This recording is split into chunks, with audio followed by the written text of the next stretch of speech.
In the previous episode, in central Namibia, we explored the sand dunes of Sossusvlei, the coastal town of Swakopmund, took in the epic views from the dunes in Sandwich Harbor, and visited the seals at Cape Cross. Now we're in northern Namibia, where we will explore the beautiful Sptizkoppe Mountains, go on a self-drive safari in Etosha National Park, and explore the mighty rivers of the Caprivi Strip.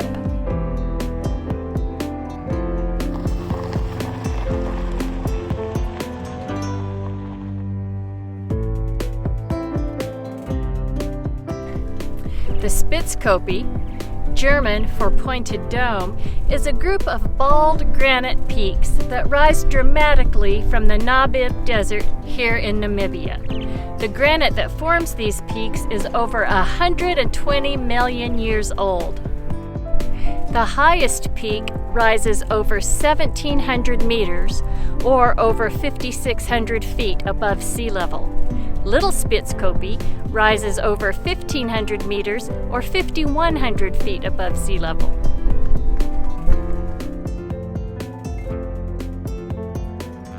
So since we left Cape Town, we've been about half and half camping and staying in Airbnbs. This will be our 5th night camping, and we're here at Spitzkoppe. It's supposed to get really cold tonight, so we stopped and got some extra blankets.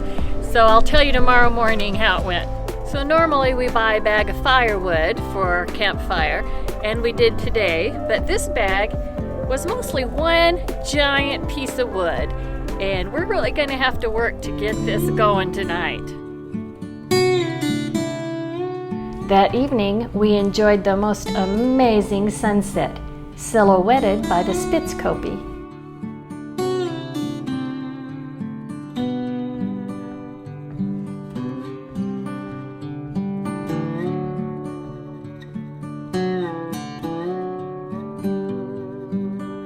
So we were able to keep the campfire going last night till about 10 o'clock.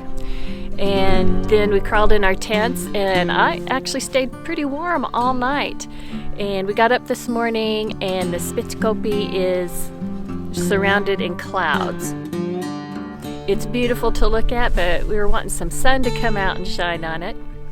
And I'll show you our little campground here. It's very basic and simple. There's a long drop toilet, fire pit, little thing to barbecue in, and an area to set your tents up. And that's it. There's no running water here, which we do miss. But it's a beautiful area, and roughing it for a few nights, completely worth it. So our trip to the Spitzkoppe didn't go exactly as we had planned. We arrived there a little bit late due to the roads, and it was also really windy. So we didn't get to go on any hikes, but we had planned on going on a hike the next day. When we woke up, it was fogged in and cold and raining, which was also a big surprise. So we broke our camp and we headed to Etosha National Park. We arrived at Etosha National Park before the crack of dawn, and we were very pleasantly surprised by a pride of lion.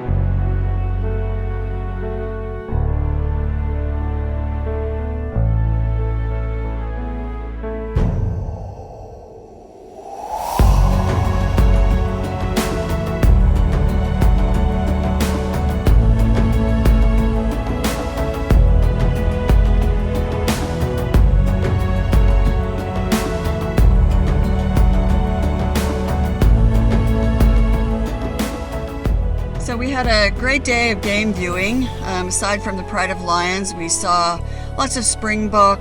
We were really lucky to see 2 different kinds of rhinos, and both with their horns intact. A lot of the game parks are dehorning them due to poaching.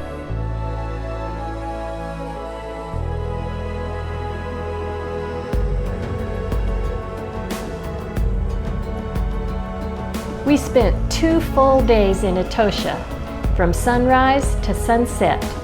And while this park is massive at over 8,500 square miles, we managed to see a lot of wildlife.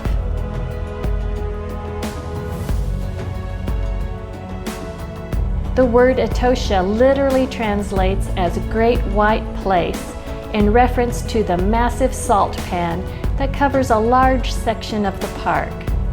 This massive pan stretches as far as the eyes can see and bakes under the scorching sun. There is a short road where you can drive directly out onto the pan. To the south of the pan is a vast plains area with abundant grasses that support the large numbers of mammals found in the park.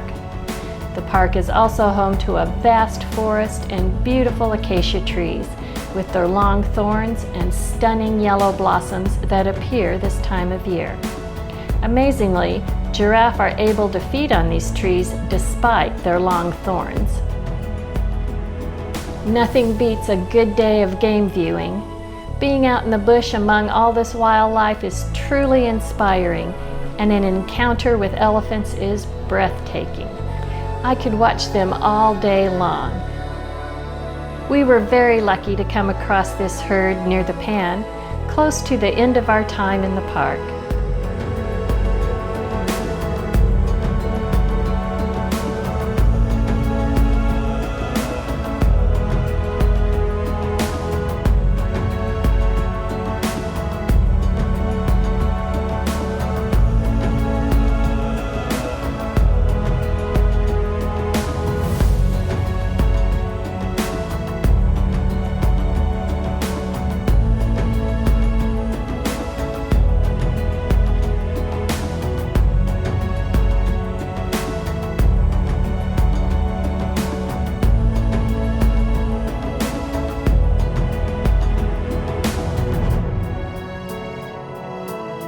The only hard part has been the roads. You know, I've been coming here for 30 years to this country, and the roads have never been worse. It's really kind of a surprise to me. They're really rutted badly in some places, and it takes a long time for a normal car because you do have to go really slow.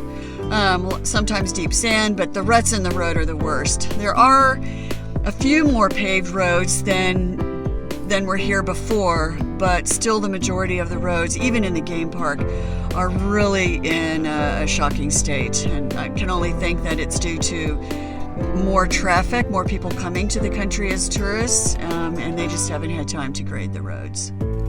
We've just spent 2 glorious days in the beautiful Etosha Game Park. And unfortunately, we were unable to get a campsite or a chalet inside the park, so we reserved a campsite right outside the park at the Etosha Trading Post. And this is it here behind me. And it was perfect. It has its own shower, toilet, sink, pad to put your tents on. And it was really nice because right behind our campsite is a fenced off watering hole where animals can come in at night and drink from it. And not only that, but every night we heard lions roaring back and forth, looking for mates, calling across the park. But now it's time to go, and we are headed on north. We left Etosha this morning and headed towards the Caprivi Strip, which is about 750K.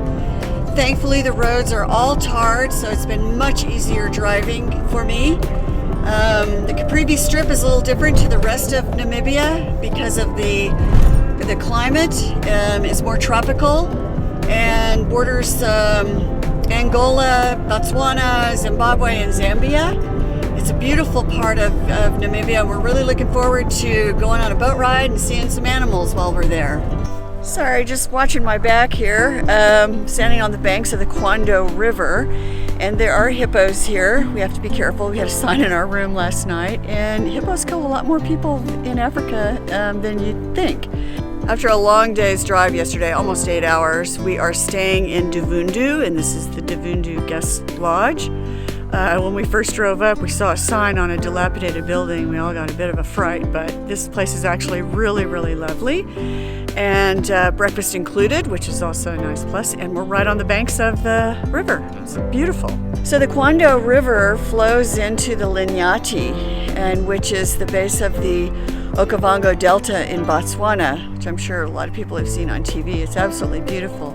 And then ultimately runs into the Zambezi River. We then drove on to the eastern end of the Caprivi Strip and stayed right on the Zambezi River, where we took a beautiful and relaxing sunset cruise. The Zambezi is the fourth longest river in all of Africa. Originating in Zambia, it flows for 1,600 miles before emptying into the Indian Ocean in Mozambique.